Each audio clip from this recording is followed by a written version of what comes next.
রাসূলুল্লাহ সাল্লাল্লাহু আলাইহি ওয়াসাল্লাম ইরশাদ করেছেন, সালাসাতুন হারামাল্লাহু আলাইহিমুল জান্নাহ, তিন শ্রেণীর মানুষের জন্য জান্নাত হারাম। কয় শ্রেণী? আবার বলেন কি হারাম? জান্নাত। নবীজি সাল্লাল্লাহু আলাইহি সাল্লাম বলেন, এক নাম্বার হলো মুদমিনু খামরিন, মদখোর, নেশাখোর, গাঞ্জাখোর, পুট্টাখোর, বাবাখোর, ডাইলখোর।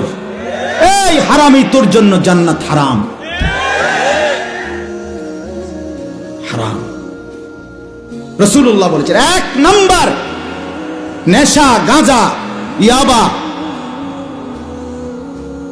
মদ, এই অসভ্য অভ্যাসটার, তার জন্য জান্নাত হারাম।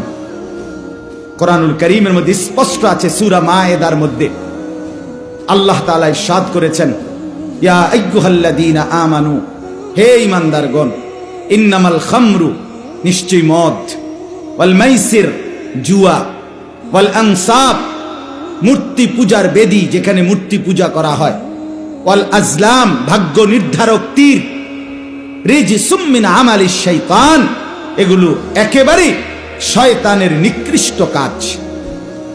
ফাজতানিবুহু, আল্লাহ বলে এগুলো বান্দা ছেড়ে দাও। ইমানদার মুমিন, তুমি মুসলমানের বাচ্চা, এই যুবক ভাই, তোমার শরীরে পবিত্র মায়ের 2 বছর এক ইমানদার মা তোমারে দুধ খাওয়াইছে। তুমি সিনেমার নর্তকীর হাতে বড় হও নাই, তুমি ইমানদার মায়ের হাতে বড় হয়েছে। ফুটবল ক্রিকেটের খেলোয়াড় তোমার আব্বা না, এক ইমানদার মুসলমান তোমার বাপ। আল্লাহ কোরআনে বলছে, ফাজতানিবুহু, তোমরা একদম ত্যাগ করো, ছেড়ে দাও মদ, জুয়া, লাআল্লাকুম তুফলিহুন, এতেই তোমরা সফল হবে, জান্নাতি হবে, কৃতকার্য হবে, কামিয়াব হবে। এজন্য মদখোর ব্যর্থ। মদখোর কি হয় না? সফল হয় না। নেশাখোর সফল হবে না। এরপরে আল্লাহ বলেন, ইন্নামা ইউরিদুশ শাইতানু আন ইউকিয়া বাইনাকুমুল আদাওয়াতা ওয়াল বাগদাআ ফিল খামরি ওয়াল মাইসির, নিশ্চয় মদ এবং জুয়ার মাধ্যমে শয়তান তোমাদের পরস্পরের মধ্যে শত্রুতা, বিদ্বেষ, মারামারি, হানাহানি, হত্যা, খুন তোমাদের মধ্যে ছড়িয়ে দেবে। ওয়ায়াসুদ্দাকুম আন যিকরিল্লাহ, আল্লাহর স্মরণ ভুলায়া দেবে। ওয়া আনিস সালাহ, এবং নামাজ ভুলায়া দেবে। ফাহাল আনতুম মুনতাহুন, আল্লাহ বলে, আমার মুমিন ইমানদার বান্দা, তবুও কি তুমি বিরত হবে না?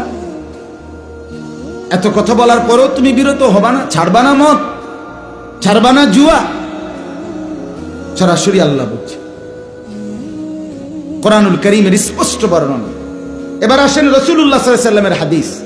আল্লাহর নবী সাল্লাল্লাহু আলাইহি সাল্লাম বলেন, লা তাশরাবিল খামরা, নবীজি বলছে মদ খেও না। ফাইন্নাহা উম্মুল খাবাইস, সমস্ত অশ্লীলতা, বেহায়াপনা, অসভ্যতা, নোংরামির মূল আল্লাহর নবী বলেছেন মদ। উম্মুল খাবাইস, সমস্ত খবিসের মূল, খবিসের মূল। স্পষ্ট কথা বলছি বাপ, আপনাদের সচেতনতার জন্য।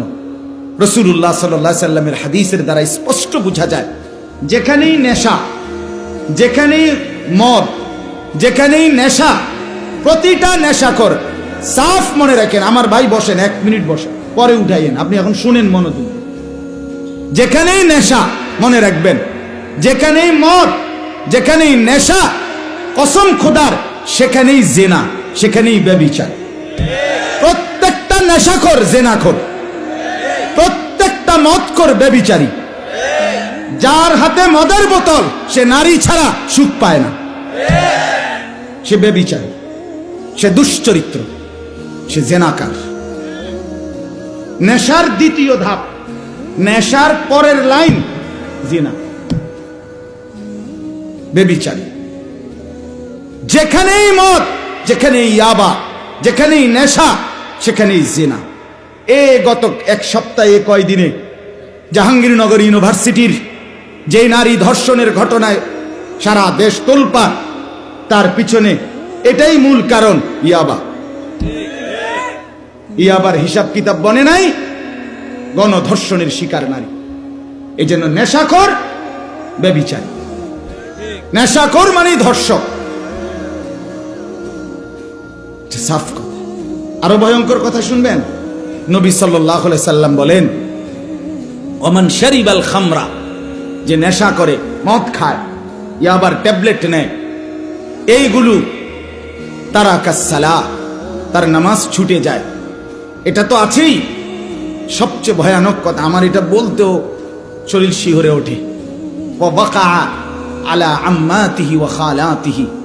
নবীজি সাফ বলছেন, যে নেশা করে সে অচিরেই আপনজন, ঘনিষ্ঠজন, আপন মামি, ফুফি, খালা, আপন মামাতো বোন, ফুফাতুন, চাচাতো বোন, আপন রক্তের এই ঘনিষ্ঠ মানুষদের সাথে জিনা এবং ব্যভিচার করতে উদ্যত হন।